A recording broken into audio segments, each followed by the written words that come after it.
Hey, this is Blair Alley, and for the second episode of this little interview series called When the Brooklyn Banks Were Dangerous, we got New York OG, Brooklyn's own Alyasha Owerka-Moore. Told some great stories and memories about just skateboarding in New York in general.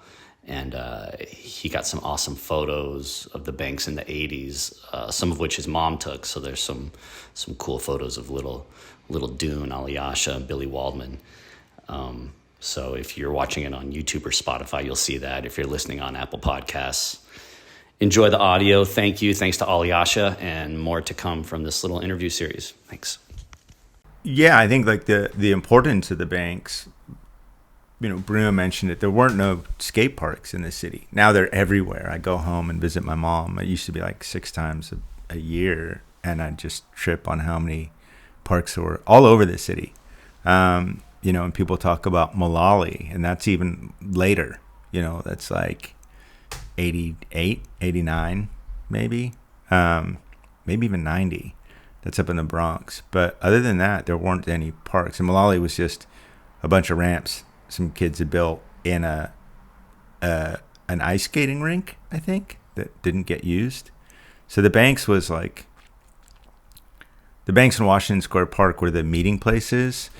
But largely it was the banks. You would go, my friend Stan and I would skate across the Brooklyn Bridge because I lived in Brooklyn.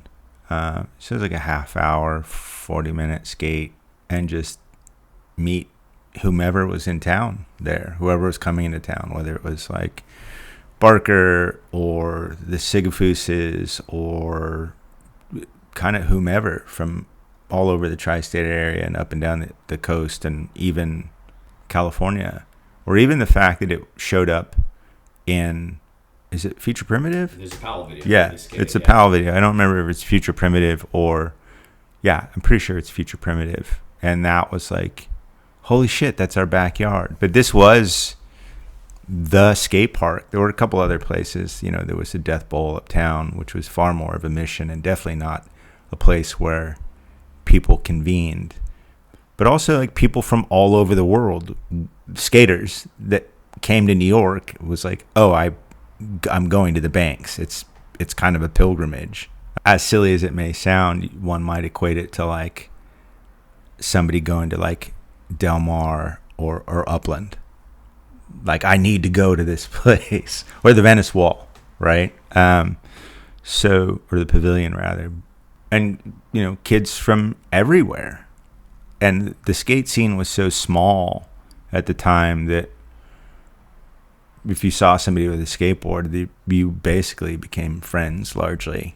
It was sketchy. It was like, I guess I don't trip on dirt because New York's dirty, right?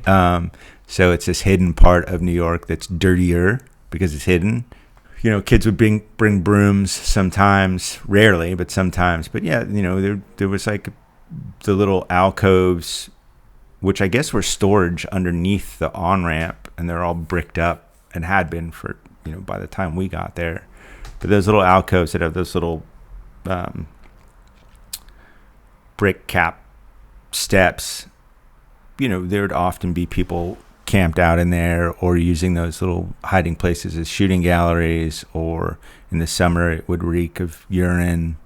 But again, it was this centralized place. It was like, oh, I'm going to meet Brian Blake, who's coming in, from out of town at the banks. I'm going to meet, a bunch of the Philly dudes or some steam guys at the banks. I remember meeting Blaze there. He's like, oh, I'm coming into town. I'll meet you at the banks at such and such a time. Or if Jeremy Henderson had pros in town, you knew, like the first time I saw anybody ollie the wall, it was like Jeremy brought Christian there, and he just kind of floated, and then Jeremy clacked his tail. It was even sicker. His ollie was sicker than Christian's, but Christian's was super sick because we had never seen it done before. So much of a part of New York City's skateboarding DNA, and really, if somebody was going to equate it, it would be the mecca of skateboarding and or the wherever. I don't know the name of the place where they found Lucy, like the Australopithecus. Like, and it's a weird nerd analogy, but like it's like where skateboarding in New York City was not, maybe it's not a great analogy, but like it was largely birthed there. Like all the biggest contests. As far as sketchy stuff, I mean, saw people get robbed all the time. And the weird thing is, as it got on, like sometimes there were skateboarders robbing skateboarders. I don't know how many people mention that. It's not something like I'm excited about, but it's a reality. Sometimes beef with kids in the neighborhood or people that were like passing by. Sometimes it'd be like weird jock dudes that just ended up there and started shit. There was this, I don't even remember how it started.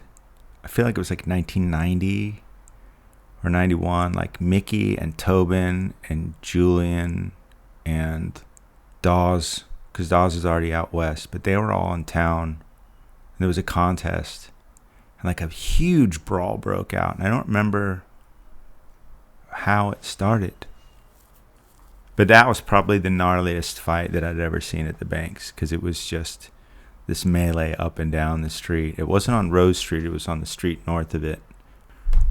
And then it just turned into a weird frenzy. A bus had stopped by and got stuck in the melee, and then people were throwing shit at the bus and taking tags on the side of the bus. And there's footage of it on YouTube. But I was there. I just don't remember how it started. I know Pang was there and Kulon. I mean, that you could name off all of the New York heavies at the time were all there. Involvement, I don't really know. You know what I mean? But it was just like this frenzy of stuff being pitched. For my generation, the majority of people skated the small, what's considered the small banks. And I had this weird thing where I would go home whenever I'd go home, I'd try to like walk by there in hopes of seeing that like somebody had pulled up benches or pulled the fence away, and just seeing it overgrown and just sitting there, which was even weird. Like, so they put the benches in and then they like fenced it off, and you're like, the fuck are you doing? Like, it's wasted space at this point. And they didn't jackhammer it, they just fenced it in. And from what I understand, that's a byproduct of 9/11, but even still, it doesn't really make sense. So kudos to Steve and all of his tenacity. Is really, amazing. And to the city, it took them this long to do that. And it's just this open, free space. There's a thing, somebody sent me a thing a few years ago on like the architect that was responsible for or the group that was responsible for like breaking it up. And I want to find that again, because I was always like, how did this happen? Like, why it's all brick and why it's sloped on one side and there's the bubble, or the small bank thing on the other side. But yeah, it was a hangout for a lot of us, especially in summer. Like, you'd be there till 2-3 in the morning often. Go skate, get food, get dirty water dogs and knishes and stuff. Early 40 days. After, go to shows before or after. The most formative years of skateboarding for me were there, and for a lot of us at the time. Skating through the city, but as far as like going and sessioning a place, it was there or Washington Square Park. And then everything else was just like brief encounters and adventures. But you'd post up at the Banks like all day. I literally had been there like from 12 noon to 12 midnight at times. You'd run and get food, or like dip into the bathroom at a McDonald's, or go skate it down to Wall Street. But you'd end up back at the Banks. You'd do these forays into these other little adjacent areas and spots, but you'd just be at the Banks all day.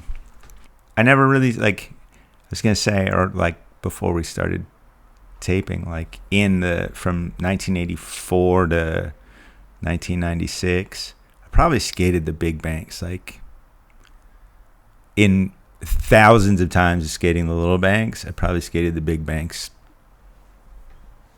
between 20 and 40 times. It was just like a thing that you like surfed on your way down to the water, or it was fun to wall ride on those pillars. But it wasn't a thing that we sessioned, at least generationally. I know for a later generation, especially when they closed the small Banks, that was the Banks for people. So it's also interesting to see how when you talk to people what their perception of the banks is, like, because that's the banks for somebody else, and that's, it's rad, but it's interesting. I really want to go skate the little banks because that's where I spent the most time. But either way, I'm really excited about it, and I'd go skate the big banks either. Like Rod and I used to do like speed runs on it and just surf it. There's actually a really good picture of, I guess it's Rod and Valley, where Rod's grabbing Mike V's tail. It's either Mike V or Kepper. If they're his soy wheels, it might be Kenny Usamont. That Coco picture is amazing. He used to watching Coco, that shut group. So Barker, Coco, Sheffy, Felix, Kepper, Brian Blake, Wiley, Obed, Lil Pete, Kamau Patton, who never gets mentioned, sadly, who is amazing, were some of my favorite people to watch at the banks. And Jeremy would just destroy the banks. It was one of the coolest things I'd ever seen. Oh, and Harry and Pepe and Ian, because they had been skating it way before we had. Ian Fromm and Pepe Torres. So Bruno mentions them in his parts. They all skated for Dream Wheels, which was a roller skate shop that sold skateboards that was on the backside of Washington Square Park. And Bruno worked there. But they were kind of like this generation. I don't know. They're younger than Kessler, but older than Bruno and I. Obviously, Harry skated for Soy. Ian skated for Skull. And Pepe skated for, I'm pretty sure he skated for Vision. He always had Vision stuff. But they felt, and Ian became pro, and Harry was pro. But they were, outside of Jeremy, who was just light years ahead of everybody still. They were kind of like our local superheroes. And for context, it's such a, it was such a smaller scene then. Now, like, everybody's good. Like, literally everybody's a good skateboarder now. Like, that, it was like, you could definitely tell, like, who was sick and who was just learning. But you have kids that have been skating like 2 years now that are insane. It's just such a different reality. It was like the meeting ground. And also a lot of ideation. I think another thing that we don't talk about is a lot of ideation happened there. A lot of like, hey, let's start a company, or I have an idea for a company, or I have an idea for like a riser. Or the first time I saw an UT pad, which was the precursor to Shut, Rodney was making these riser pads, was at the banks. The first time I saw a Shut shirt was Rod, I think, wearing a James Brown shirt, or Eric Cologne. And so you forge these friendships, and then like ideas for companies start. I'd wager that, and I could be wrong, I could be way off, but I wouldn't be surprised if Rod and Bruno met at the banks. So a lot of those sorts of like very long-term relationships and friendships were forged there. I know that I met the McGraths at the banks, and I'm still friends with John and Dennis and Matt 40 some odd years later. Really important place in the history of New York skateboarding. And it like gave birth to a lot of stuff.